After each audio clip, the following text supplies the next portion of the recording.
TVC, a TV do Correio da Manhã.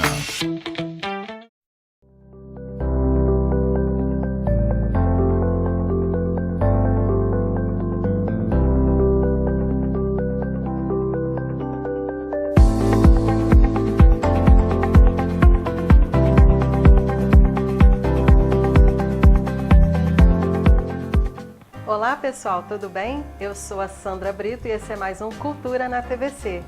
E nós estamos de volta para trazer para você um pouquinho de arte, de música, de literatura, de passeios, de cultura, enfim.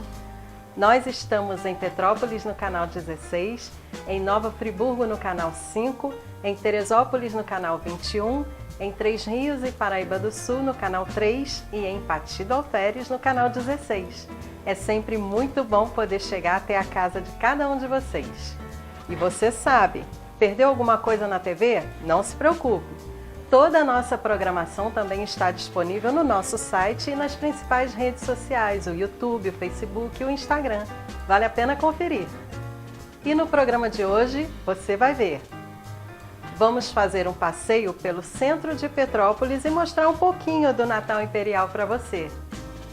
Uma entrevista com a professora e escritora Isabela de Sá, que vai falar conosco a respeito do lançamento do seu livro, Prolixa.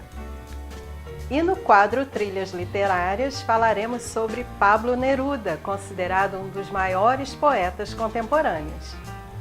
O programa de hoje está imperdível, faremos um breve intervalo e voltamos a seguir, não saia daí!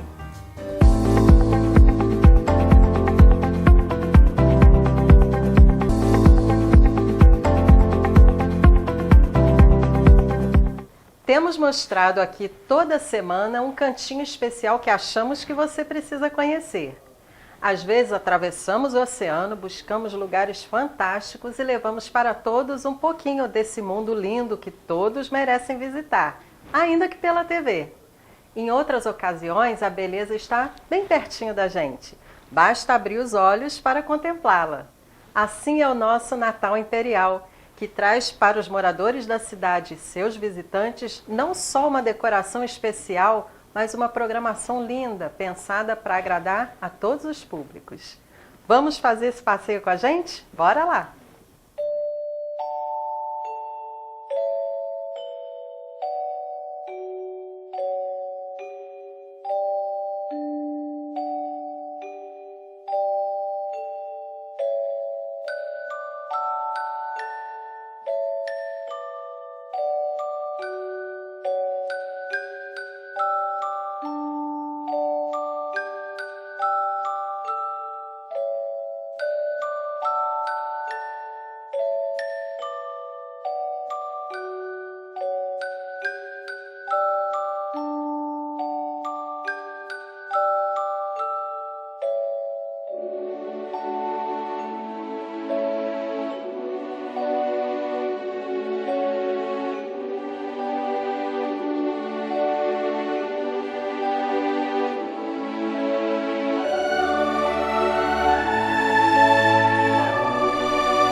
A nossa entrevistada de hoje é Isabela de Sá, professora e escritora. Eu a convidei para falar com a gente um pouquinho sobre o lançamento do seu primeiro livro, chamado Prolixa. Seja muito bem-vinda ao Cultura na TVC, Isabela. É uma alegria poder receber mais um talento literário da nossa cidade neste programa. Oi, Sandra. Obrigada pelo convite, pelo espaço. Vai ser um prazer para mim conversar um pouquinho com você hoje sobre literatura e sobre o lançamento do Prolixa, que está sendo um orgulho, assim, um sonho realizado para mim. Isabela, sendo professora, imagino que os livros sejam uma constante, não só no seu ofício, mas também companheiros em seus momentos de lazer. Quando exatamente teria surgido o seu interesse pelos livros e pela literatura? Bom, o interesse pela leitura, pelos livros, pela literatura, surgiram de forma bem natural, já que isso fazia parte do nosso dia a dia, né, em casa. Desde criança, nossos pais, nossos avós sempre tiveram esse hábito e isso acaba sendo um processo natural, né? Não houve uma imposição ou um estímulo assim necessariamente, além de conviver com esse hábito como sendo algo normal e prazeroso, né? E fazendo parte dos melhores momentos do dia, né? Então, e além disso, o melhor de tudo é que, assim, esse gosto, esse prazer pela literatura, esse interesse pelos livros, ele acabou se manifestando não só como forma de lazer, mas também como minha profissão, né? Acabou se concretizando como a minha profissão.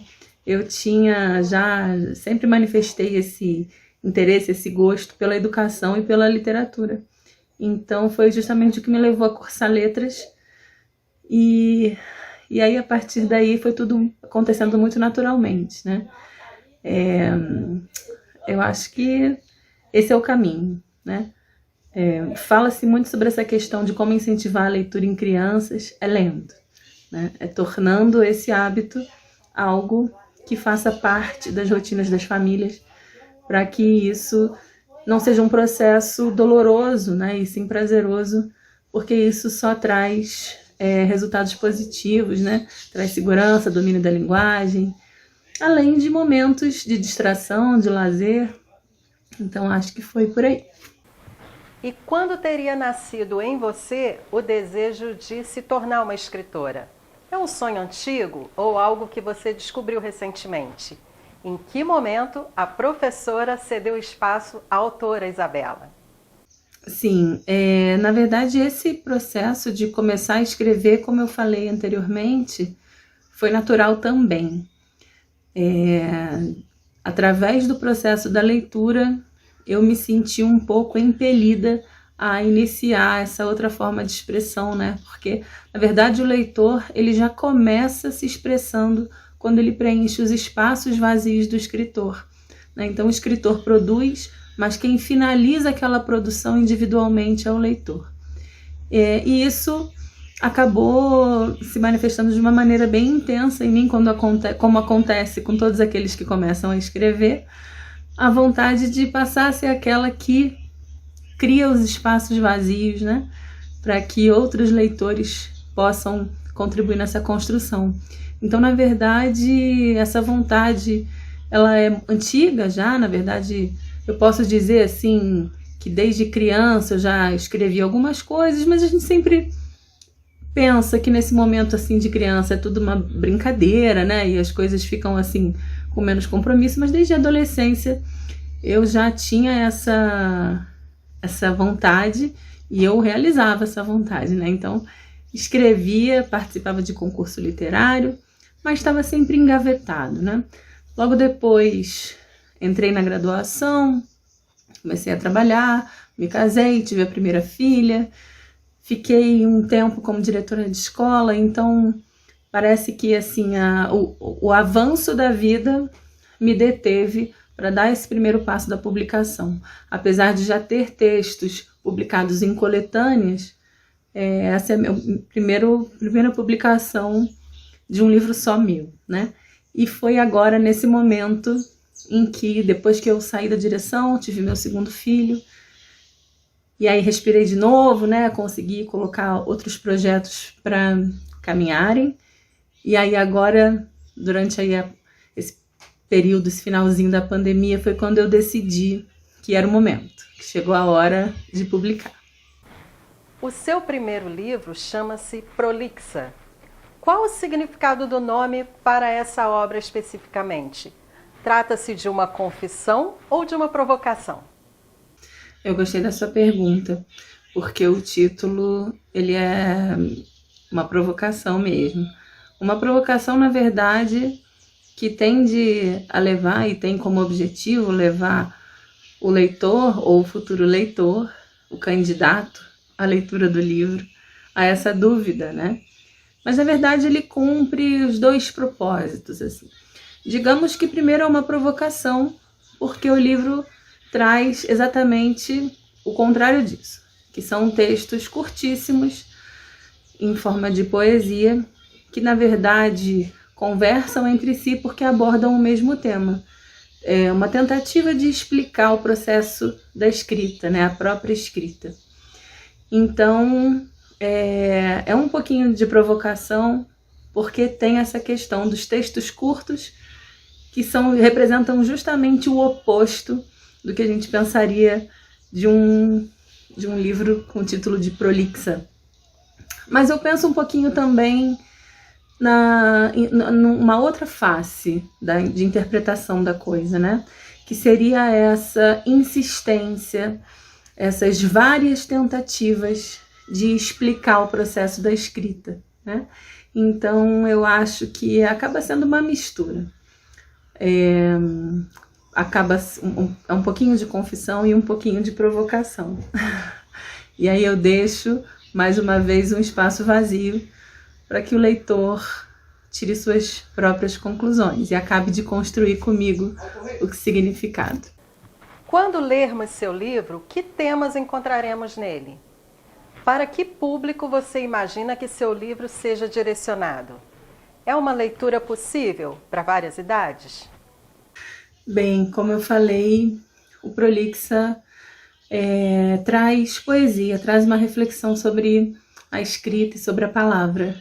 Então eu acho que o público-alvo seriam todas aquelas pessoas que se interessam por poesia, pelo processo de escrita, pelos sentidos e pelas possibilidades que a palavra traz. Eu acredito que a gente não tenha limitação, né? Eu acabei de falar que cresci lendo e por isso me interessei pela literatura, então acho que para todas as idades. Eu acho que é uma leitura, inclusive, que pode ser feita em momentos diferentes, que pode trazer experiências diferentes. Então eu acho que é uma leitura para todos os públicos. E claro, nosso público já deve estar curioso para ler sua obra e entender um pouquinho sobre os temas nela abordados. Prolixa já encontra-se disponível para pré-venda? Onde podemos encontrá-lo? Sim, já começou a pré-venda. O livro está disponível no site da editora, que é o www.operaeditorial.com.br. Lá vocês encontram o livro para pré-reserva e o envio está previsto para o finalzinho de janeiro. Então, garantindo aí a sua cópia, em breve você vai ter aí Prolixa na sua estante, mas antes da estante, na sua mesa de cabeceira. E eu acho que vai ser um processo legal, vai fazer com que todo mundo reflita comigo sobre o processo da escrita, o poder da palavra e como a gente pode se deliciar o tempo todo com as infinitas possibilidades que a linguagem e a literatura nos trazem todos os dias. Isabela, quero muito agradecer por sua participação em nosso programa. Nós aqui falamos sobre literatura toda semana e certamente é um orgulho imenso poder apresentar ao nosso público mais uma escritora da nossa região. Sucesso neste e nos próximos lançamentos. Conte conosco para divulgar seu trabalho. Um abraço carinhoso de toda a equipe e um feliz 2022 para você. Nossa, poxa, Sandra, eu que preciso te agradecer o espaço, o carinho, o convite. por poder divulgar o livro aqui com vocês, mas não só o livro, né? Eu acho que, principalmente hoje, nos dias de hoje, a gente precisa cada vez mais valorizar a cultura, valorizar a arte, principalmente os artistas locais, né? Eu acho que quando a gente consegue valorizar os artistas da nossa cidade, do nosso bairro, né? As pessoas que estão próximas, esse movimento ele vai crescendo naturalmente. E aí a gente tem um Brasil em que a arte, a cultura, a educação são valorizadas, que são esses os únicos caminhos viáveis para que a gente tenha um futuro melhor e mais justo, né, para todos. Então, obrigada, Feliz Natal, 2022 venha cheio de alegrias e realizações para todos nós.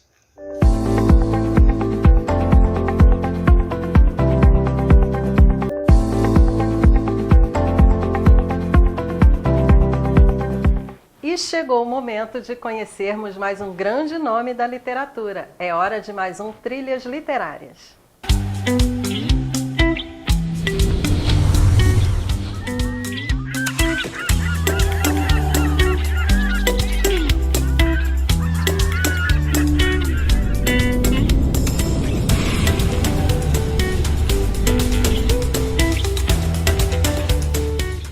O nosso homenageado de hoje é considerado um dos maiores poetas chilenos e um dos mais importantes em língua espanhola. Vencedor do Prêmio Nobel de Literatura em 1971, foi considerado um dos maiores nomes da poesia contemporânea. Estamos falando de Pablo Neruda. Pablo Neruda nasceu na cidade de Parral, no Chile, no dia 12 de julho de 1904. Filho de um ferroviário e de uma professora, ficou órfão de mãe logo ao nascer. Passou a infância em Temuco, no sul do país. Com 7 anos, o menino ingressa no liceu e, ainda na época escolar, publica seus primeiros poemas no periódico Amanhã. Em 1919, Neruda obteve o 3º lugar nos Jogos Florais de Maule com o poema Noturno Ideal. Ainda na adolescência, adotou o nome de Pablo Neruda, inspirado no escritor tcheco Jan Neruda. Seu nome de batismo é Ricardo Eliezer Neftali Reis. O chileno teria escolhido o pseudônimo aos 17 anos, supostamente para esconder do pai o ofício de poeta. Em 1920, começa a escrever para a revista literária Selva Austral, já usando o pseudônimo de Pablo Neruda. Primeiras publicações. Em 1921, Neruda muda-se para Santiago, onde ingressa no curso de francês do Instituto Pedagógico da Universidade do Chile. Nesse mesmo ano, ganha o prêmio da Festa da Primavera, com o poema A Canção da Festa. Em 1923, reúne seus poemas em Crepusculário. Em 24, publica 20 poemas de amor e uma canção desesperada. A obra, repleta de lirismo, que faz de Neruda um dos mais famosos poetas chilenos. Carreira diplomática. Em 1927, Pablo Neruda inicia a carreira diplomática, após ser nomeado cônsul-geral do Chile na Birmânia, hoje Mianmar. Durante os 5 anos seguintes, representou seu país no Sri Lanka, Java e em Singapura. Em 1933, Pablo Neruda escreve uma de suas principais obras, Residência na Terra, em que emprega imagens e recursos próprios do surrealismo. O tom do livro é de profundo pessimismo em torno de temas como a ruína, a desintegração e a morte, exprimindo a visão de um mundo caótico.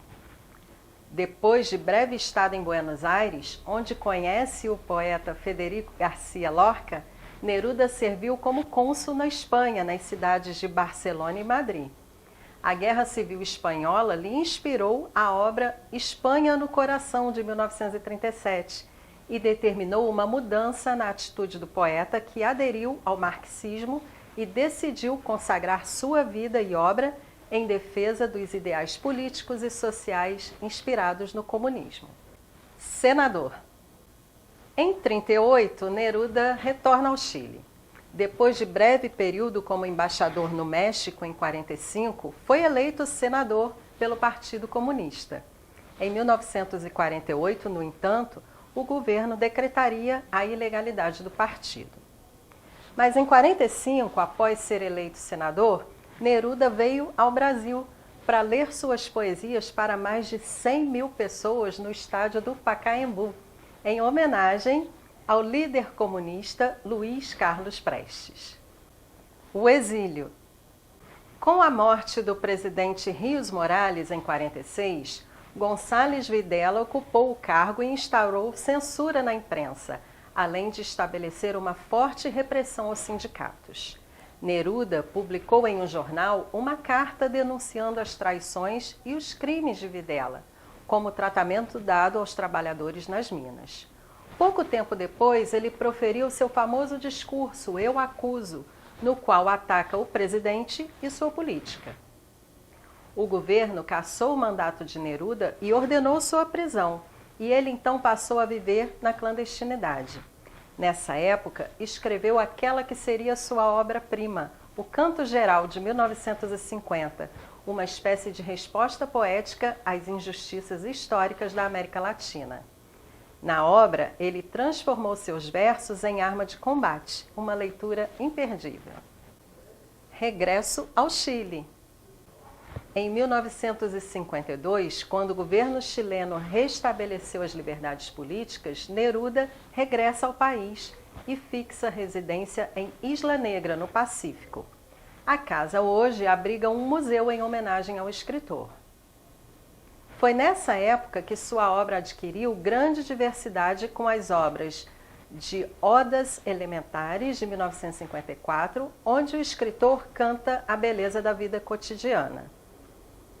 Também dessa fase, ele escreve Os 100 Sonetos de Amor, em 59, uma obra importantíssima da poesia chilena, e Memorial de Ilha Negra, de 64, onde evoca o amor e a nostalgia do passado. Em A Espada Incendiada, de 1970, o autor reafirma seu compromisso com a ideologia político-social. Em 1971, Pablo Neruda foi nomeado embaixador do Chile em Paris. Em 72, já doente, Neruda retorna para Santiago. Em 73, um golpe militar derruba o presidente Salvador Allende, de quem era apoiador. O escritor morreu 12 dias após o general Augusto Pinochet tomar o poder no Chile, instaurando uma das ditaduras mais sangrentas da América Latina, que duraria 17 anos. Neruda morreu em Santiago no dia 23 de setembro de 1973, aos 69 anos, vítima de um suposto câncer na próstata. Até hoje, suspeita-se de que sua morte teria sido encomendada.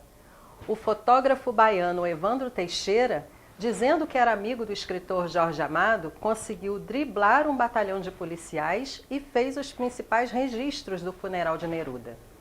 Essas fotos fazem parte da investigação que busca esclarecer a morte do poeta. Prêmios e honrarias. Ao longo de sua carreira, Neruda recebeu inúmeras premiações, como o Prêmio Lenin da Paz em 1953, o título de doutor honoris causa da Universidade de Oxford em 1965 e o mais importante, o Prêmio Nobel de Literatura em 1971. E claro, vamos ler juntos um poema de Neruda, que dedicamos a todos que perderam alguém que não se pode substituir. Saudade. Saudade é solidão acompanhada. É quando o amor ainda não foi embora, mas o amado já. Saudade é amar um passado que ainda não passou. É recusar um presente que nos machuca. É não ver o futuro que nos convida. Saudade é sentir que existe o que não existe mais. Saudade é o inferno dos que perderam.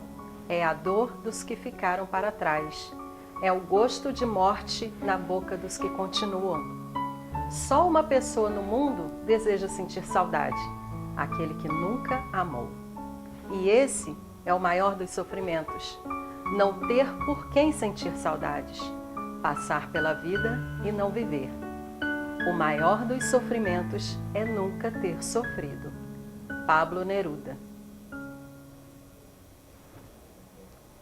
Espero que você tenha gostado de nossa homenagem a esse grande mestre da literatura universal chamado Pablo Neruda. Fica a nossa sugestão de leitura, tenho certeza de que você vai se surpreender com todas as suas obras. E você, quem gostaria de ver aqui no próximo programa? Aguardo sua sugestão. Até semana que vem!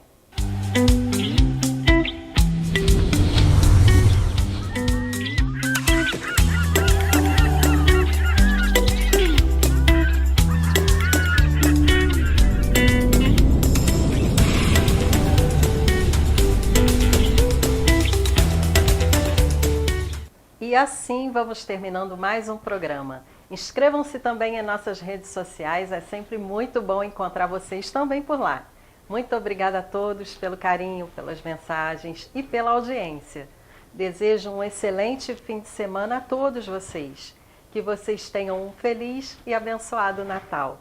E não nos esqueçamos do real significado dessa noite, o nascimento do menino Jesus. O presente maior nós já recebemos. Estamos vivos em um ano de tantas perdas. Sejamos gratos por esse inestimável presente. Semana que vem estaremos de volta para mais um Cultura na TVC com Sandra Brito. Até lá. Tchau, tchau.